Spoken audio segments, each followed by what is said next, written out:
Hello lovely people, how are you all today? I hope you're well. I'm so happy because I'm outside, I've got some soil and I've got some seeds to play with. This is the best part of the year, it's the first direct sowing. If you don't count, say, the spuds and the onions, but I kind of don't count those because they're not from seed. So, as I say, super duper excited, and today I'm going to get the first of the parsnips in and some of my saved calendula from last year. And my neighbour over there has just decided to start building something. So I'm just going to tip you guys down a minute so you can see this soil. Oh my goodness, we haven't had rain for, hang on, you're wobbling, aren't you? We haven't had rain for 8 weeks. We've had a few drizzly days, but nothing to write home about. So I've given each of the little drills a really good soaking. Once I've covered them in, I'll give them all another good soaking, and then I'm going to put some net tunnels over the top, because as soon as the foxes see that this soil has been disturbed, they're going to think there's something in there for them, and they're going to go digging. So I'm going to put the tunnels on, but then goodness knows if the tunnels will actually work.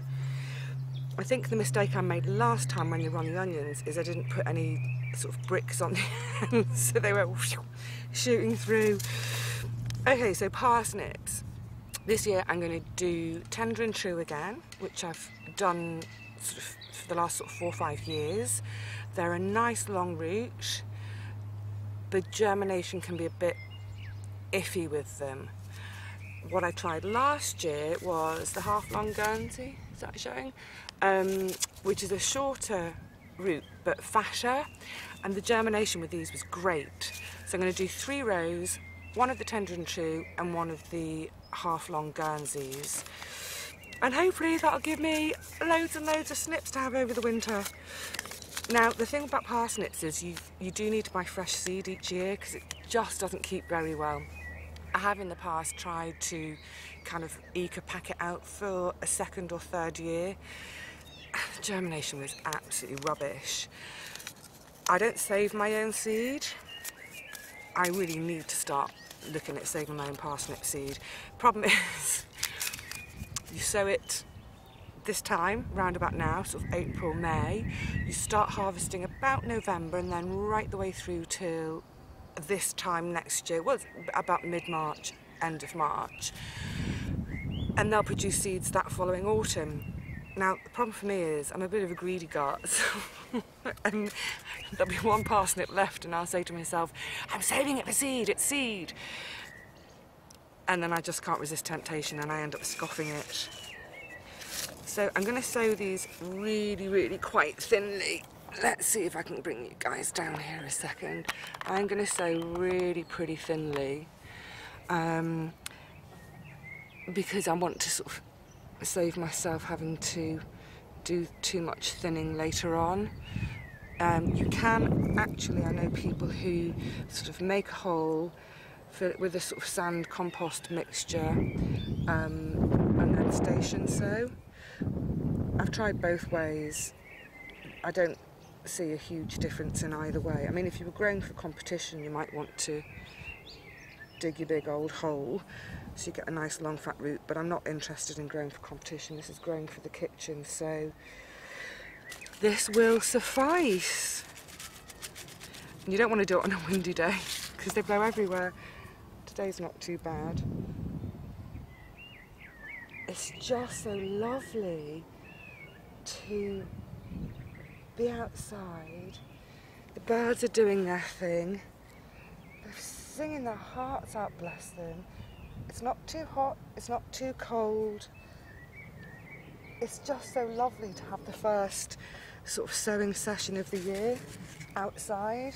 I'm just going to scoot a sec, excuse me. Because obviously at home there's been loads of sowing going on. But it's just nothing beats sowing in your actual garden, in actual soil. I'm going flying. Hang on, let me scoot back down. So 1 row of tender and true, and then these are the calendula I saved from last year. These were in the parsnip bed with them. They're a bit, actually you need to see this as well, they're a bit sort of, I haven't really sorted through, look, there's some husks there, that's nothing, but there are the lovely seeds. So rather than spend, who's that fairy tale character who had to, is it in Rumpelstiltskin, she had to sort of spin the hay into gold? If I was to sit and sort through all that, I would feel like Rumpelstiltskin trying to spin gold. So I'm not going to bother sorting, I'm just going to scatter it all into my little trenches. So excited. I'm going to do it quite thickly. These were an absolute treat last year. I think the colour in the rose, that sort of lovely acidy lime green of the parsnip foliage, and then the absolute gorgeous brash orange of the calendula. Oh, it's just an absolute treat for the eyes. The insects loved it, and then of course I was harvesting the flower heads, the petals. Oh my goodness, like almost on a daily basis. I'm really sowing quite heavily here.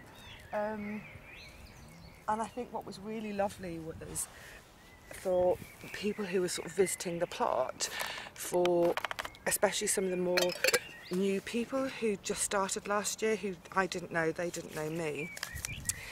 I think that splash of colour quite near to the main path was sort of drawing people in and saying, oh, what's that, oh, aren't they lovely, da, da. So I would say if you've got space for just a few flowers, oh, grow calendula. I mean, grow whatever you want, but yeah, have some flowers. The insects love them. Your fellow plotters, or if you garden at home, your neighbours will love them. And you'll love it. Like literally every time I was coming down to the kitchen garden last summer, I would see this splash of orange and it just makes my heart sing and do a little tap dance. I've got a cartoon heart doing a tap dance in my head now. So I'm going to crack on with the rest of the parsnips and another row of calendula, get everything covered over, give them all another good soak, because as I say, we're just getting drizzle at the moment and these guys aren't going to be happy if they're sitting in dry soil. In terms of the temperature at the moment, it's not ideal. For parsnip germination you want about 8 degrees C in the soil. Now I don't have a soil thermometer. The other way of testing the temperature of the soil is to put your bare bum on it. Which no, I'm not going to do. There are folk around here and I don't want to offend. So we have had a couple of weeks of really lovely warm weather. At the moment we're struggling to get into double digits in the daytime. At night time we're getting down to about 1 or 2 degrees. However, today it's a warmish day, so my thinking is get them in, get them covered so they'll have a bit of protection from those nighttime temperatures, and I'll keep my fingers crossed. And in the worst case scenario, if nothing germinates, I will re-sow in about 3 weeks, which is something I've done in the past where there's intermittent germination. Just pop a few extra seeds in. You can sow them until about the end of May, so there's plenty of time. So maybe pop some in now, and then if by mid-May nothing is showing, just pop a few more in.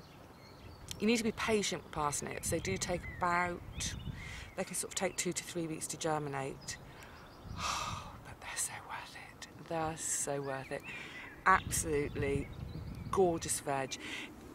To me, it's almost the veg that typifies winter. You have them roasted, oh, honey glazed, in lovely hot lumpy stews. Oh, love it, love it, love it. Not stews, soups. They're just fabulous. So instead of dreaming about them and talking about them, I'm going to get on and do. So I will say cheerio for now, happy first sowings direct, and I will see you all really soon, I hope.